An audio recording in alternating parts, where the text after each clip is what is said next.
Lena, ano bang problema mo? Ha? Di mo alam? Alam mo ba kung gaano kasakit sa akin na si Marites yung makita ko na katabi mo habang pinopromote ka? Ha? Laging yan lang babae, yan yung inuuna mo eh.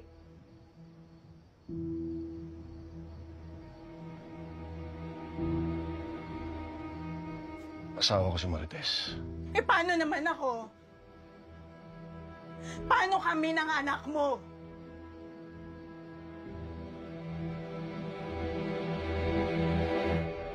Bigol, baka nakakalimutan mo, ako yung kasama mo sa trabaho. Kaya ako yung mas nakakakilala sa'yo kung sino ka sa pagiging pulis. Kaya dapat kung may katabi ka sa promotion, ako yon. Ako dapat yon, hindi si Marites. Si Marites na lang lagi! Si Marites na lang lagi iniuna mo!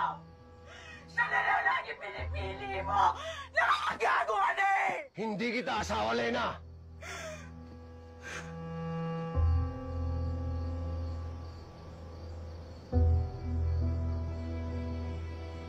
Ilugar mo sa ayos yung ugali mo!